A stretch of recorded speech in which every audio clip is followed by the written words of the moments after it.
කොනිචවා හැමෝටම ඉතින් දවසම වැස්ස මේ දවසක් මේ සතියෙන් ගොඩක් වැස්ස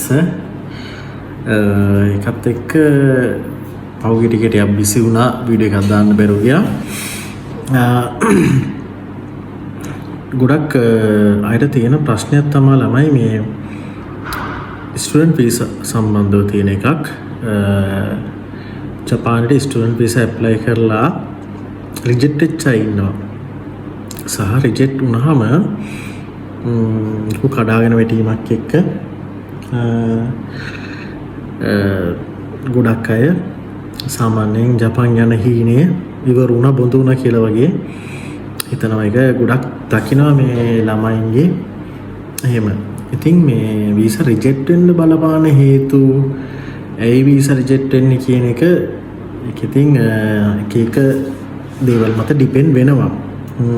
සමහර කාලවලට රිජෙක්ට් වෙනවා, සමහර කාලවල රිජෙක්ට් වෙන්නේ නැහැ. සමහර පැති තියෙනවා. හැබැයි ඉතින් ඒ මොන දේ වුණත් අපේ රට ලංකාවේ විතරක් නෙමෙයි ජපානයේ ස්ටුඩන්ට් වීසා වලින් යන්නේ. ඒක නිසා ස්ටුඩන්ට් වීසා කියන එක නැතුව යන්නේ නැහැ.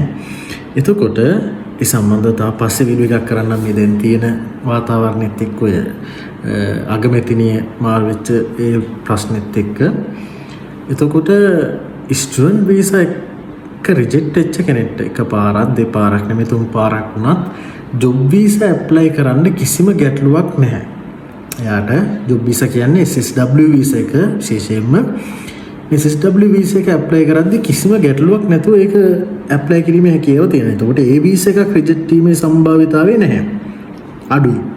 99%ක්ම වීසා එක වදිනවා. ඒක නිසා බය වෙන්න එපා. ස්ටුඩන්ට් වීසා ශිෂ්‍ය වීසා එක රිජෙක්ට් වුණු කෙනෙක් SSW වීසා එක ඇප්ලයි කරන්න. එතකොට එයාට SSW එක්සෑම් එක පාස් වෙලා N4 ලෙවල් එක නැත්නම් JFT A2 ලෙවල් එක පාස් වුණාම ඕනම වෙලාවක ජපානයට ඇප්ලයි කිරීමේ හැකියාවක් තියෙනවා. එතකොට කලින් ස්ටුඩන්ට් ඇප්ලයි කරා කියලා ඒ වගේ ප්‍රශ්න ගැටලු ඇති වෙන්නේ නැහැ. අනිත් කාරණේ තමයි මේ ස්ටුඩන්ට් වීසා එකේ සල්ලි පෙන්නන ඒ වගේ තිබුණාට මේ ජොබ් වීසා වල සල්ලි පෙන්නන ඒ වගේව නැහැ. SSW එකේ සල්ලි පෙන්නන්නේ නැහැ ළමයි. මොකද අපි ජොබ් එකකට කරන්න යන හින්දා සල්ලි පෙන්නන ඒවා නැහැ. ඕනනම් අපිට මේ වීසා එකට ලංකාවේ මේ බැංක් පිළිගත්ත බැංකු වලින් ජොබ් වීසා එක යටතේ ණයක් ලබා ගැනීම හැකියාවක් තියෙනවා වීසා එක පැමිණියාට පසුව. මේ පහසුකම තියෙනවා. ඉතින් ඕන කෙනෙක්ට ස්ටුඩන්ට් වීසා රිජෙක්ට් අය ස්ටුඩන්ට් වීසා ආයෙ පාරක් ඇප්ලයි කරන්න එකපාරින් නවතින්න එපා. ඇප්ලයි කරලා බලන්න බැරි නම් SSW හරි යන්න පුළුවන්. ජපාන් ඉඳලා හරි විදියට ආපු කෙනෙක්ට උනත් ඕනම වෙලාවක SSW කියන වීසා එක යටතේ යන්න පුළුවන්.